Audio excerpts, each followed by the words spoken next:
Oh, not feeling great today. I think the antacids I was prescribed aren't really needed. I don't think I have an over acid issue because I think it just made my food be less digested, which was challenging.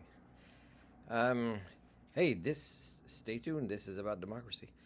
I was just listening to CNN giving their take on the reporters asking Trump questions at the G7 of 2025 there, and I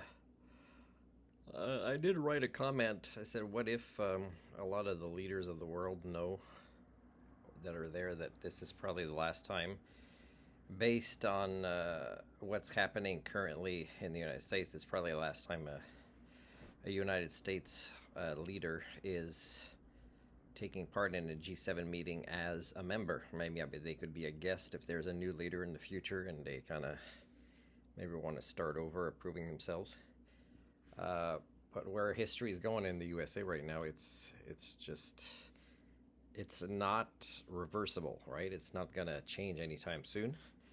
And I don't really. I'm very proud of all the protests that happened on the weekend, but I'm sad to say I believe it's too little, too late. The forces that they're up against have already gathered a lot of brazen, if that's the right word, type of power. So just like in Nazi Germany, the tipping point has been passed. But what I want to say, listening to CNN, is it's interesting how nobody talks about, the adult topic. How can I put it? Well,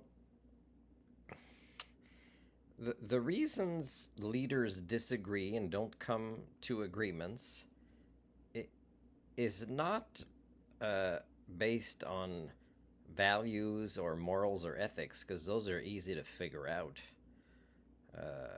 And theoretically, they would say, "I stand for this," even though they might not themselves realize their behaviors are not consistent with this. But it's just that morals, ethics, what is right, right or wrong, like a 5-year-old can apply. They can apply. What they apply is,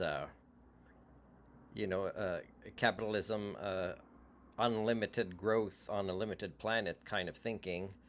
But also, the disagreements are who they are currently allies with, or in opposition of, officially, and those that they may want to become allies with more, or they might want to send a signal to right now as a way to win some points, let's say, to themselves, let's say, successfully negotiate a peace agreement.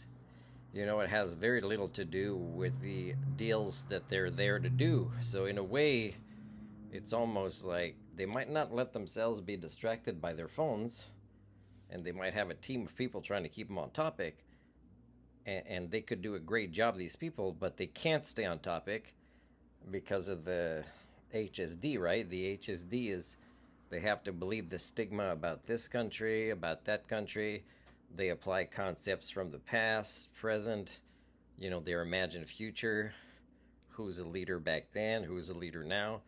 Really, is they're a little bit, lunatic asylum type behaviors, if you can look at them from the outside perspective, which is something Thunberg Greta Thunberg could help them do, but they never invite somebody as useful as her.